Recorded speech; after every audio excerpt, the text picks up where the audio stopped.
আসসালামু আলাইকুম। আমাদের ফার্মে আজকে একটা নতুন অতিথি আসতেছে। আর এটা হচ্ছে আমাদের জন্য একটা সুখবর। কারণ আমাদের ফার্মে আসার পরে আমরা একটা মুরগির হোমে বসাইছিলাম।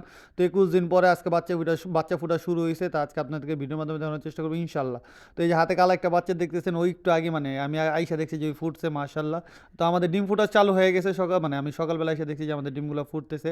তো দেখে আমার কাছে খুব ভালো লাগতেছে। আর এটা আমার কাছে ১ম একটা অনুভূতি যে আমি নিজে ডিম মানে নিজে মুরগি হোমে বসে নিজে ১ম বার ফুটাইছি। তো দেখে আমার খুব ভালো লাগতেছিল। আমার ৫ রানী থেকে ১ রানী মা হয়ে গেছে। তো ওর জন্য সবাই দোয়া করবেন। ওর কিছু ডিম বাকি আছে, তাও আর কি ওটাও ফুটে যাবে। তো ওটার জন্য সবাই দোয়া করবেন। ৩-৪টা ডিম বাকি আছে। তো এই ডিমগুলো আমি বের করে চেক করতেছিলাম। তো একটা ডিম দেখলাম যে ফাটতেছে, মানে বাচ্চা ভিতর থেকে ঠোকরায় বাইরে হইতে চাইতেছে। তো একটু তার জন্য খুঁটে দিচ্ছিলাম, মানে একটু ফাটাই দিতেছিলাম যাতে ও বাইরেতে একটু তাড়াতাড়ি হয় বা ওর কষ্ট না হয়। তো এই জিনিসটা দেখার পর অনেক ভালো লাগতেছিল। তো চিন্তা করতেছিলাম যে আরও কিছু মুরগি হোমিতে দিব, যেহেতু এই জিনিসটা দেখার পর অনেক ভালো লাগতেছিল। আর আমাদের ফার্মে এটা ১ম বার দেখলাম। তো সবাই ওর জন্য দোয়া করবেন, আমাদের রানীর জন্য।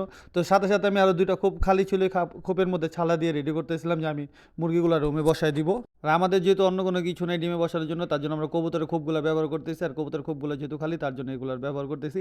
তো এগুলো ব্যবহার করার সময় আর কি ছালা দিয়ে দিতেছিলাম। তো ছালার উপরে খ্যার দিয়ে দিব যাতে ডিমগুলো মানে ওই শিকের সাথে বাড়ি খায় বা না, মানে ঠান্ডা না হয় ডিম নষ্ট হয়, তার জন্য এর উপরে একটু খ্যার দিয়ে দিতেছিলাম, ছালাটা দিয়েছিলাম যাতে ডিম শিকের সাথে বাড়ি না খায়। এটার জন্য আর কি প্রস্তুত করে নিলাম। তো এটাও আমার প্রথম অভিজ্ঞতা। আমার এক গ্রামের নানি বলছে যেভাবে ছালা দিয়ে খ্যার দিয়ে দেয়, তাহলে ডিমগুলো আমার কি ফুটবে বা নষ্ট হবে না। এটা প্রথমটার ভিতরে খ্যার দিয়ে দিতেছিলাম আর কি। 2টা ডিম আমি মুরগি আজকে হোমে বসাবো। 2টা মুরগির নিচে দেখি কয়টা ডিম দেওয়া যায়, আমাদের মুরগি কতগুলো ডিম পারছে। তো তার জন্য প্রথমটা তৈরি করা শেষে সেকেন্ডটা তৈরি করতেছিলাম। তো তৈরি করার সময় একটা জিনিস অনেক ভালো লাগতেছিল যে দেশের পরিবেশটা বা দেশের এই জিনিসগুলো গ্রামে ঢাকা কখনো করতে পারিনি, কিন্তু গ্রামে এসে করতেছি নিজেরটা নিজে।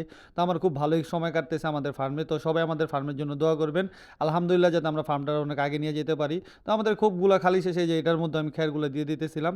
তো এটা দেওয়ার পরে হচ্ছে আমরা মুরগি আর ডিমগুলো নিয়ে আসবো। তো আমাদের জন্য সবাই দোয়া করবেন। এই যে আমার এটা রেডি হয়ে গেছে, মানে থরে ডিম বসানোর জন্য এটা রেডি হয়ে গেছে। তো ইনশাল্লাহ আমরা আশা করতেছি যে আরও ২০-২১ দিন পরে আপনাদের আরও একটা নতুন দিতে পারবো, নিউজ দিতে পারবো। তো এই যে এখানে আমার মুরগিদের হোম মানে ডিম পাড়ার পরে হোমে বসতে চাইতেছে। তো তার জন্য আজকে আমরা ওদেরকে জন্য একটা ঘর তৈরি করে ফেললাম। এটা হচ্ছে আমার ৫ রানীর আরেক মানে ৫ রানীর আরেক রানী। তো ওরও এই যে ডিম নেওয়া বসে আছে, তো তার জন্য ওর আজকে হোমে দিয়ে দিতেছি। তো এই যে ডিম এখানে হচ্ছে মোট ১১টার মতো ডিম, ১২টার মতো ডিম।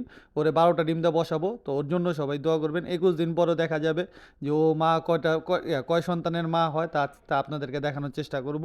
তো ডিমগুলা দিয়ে দিতেছিলাম। আর অনেকেই একটা জিনিস যে এরকম যদি দেন তাহলে সামনে দিয়ে আটকে দিতে হবে, যাতে ওরা মানুষজন চলাফেরা করে এটা না দেখে। অন্তত ১-২ দিন এটা করতে হবে, নাহলে কিন্তু ওরা অনেক ঝামেলা করবে। তো এই যে ডিমগুলা দেওয়ার পর দিয়ে দিলাম। তো ও আইসা বসতে চাইতেছে না, দেখেন দাঁড়ায় রইছে। মানে ও একটা অন্য জায়গায় আসছে, একটু অন্যরকম লাগতেছে। পরবর্তীতে আমি চলে যাচ্ছিলাম আমাদের আরেকটা মুরগি আনার জন্য। এটা হচ্ছে আমাদের লাল মুরগিটা, যেহেতু ৫টার মধ্যে একটা লাল মুরগি ছিল আর 4টা একই রকম দেখতে, তো তার জন্য লালটারও বসাবো। এখানে এই যে লালটা নিয়ে এসে পড়ছে, এখন ডিমগুলো এখানে আর এখানে ডিম দিতেছি আমি ১২টা কি ১৩টা ডিম দিতেছি, যাতে বাচ্চা আরও একটু বেশি হয় তার জন্য।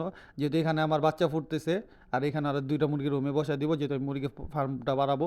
আর যেহেতু আমরা একটা বাচ্চালা মুরগি নিয়ে আসছি, তো সাথে সাথে আমাদের মুরগির বাচ্চাগুলো আমরা একসাথে বড় করো, যাতে আমাদের ফার্মে মানে মুরগিটা বেড়ে যায় এই জন্য।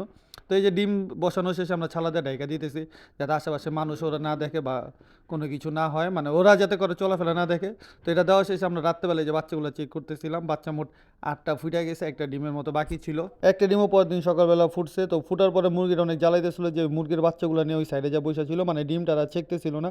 আর বাচ্চারা মানে বেরোয়ার পরে মানে ভিজা ছিল, মানে ওই ওম চাচ্ছিল, মানে ওর যতটুকু ওম দরকার ওমটা পাচ্ছিল না। তো এই জন্য বাচ্চাটা নিয়ে অনেক ঝামেলায় পড়ছিলাম। তো পরে অবশেষে আল্লাহর রহমতে ও মানে বাচ্চাগুলো নিয়ে বসার পরে বাচ্চাটা নিচে দেওয়ার পরে বাচ্চে। তো আমার বাচ্চাটা বাঁচার পরে অনেক ভালো লাগছে, যে নাহলে বাচ্চাটা মারা যেত।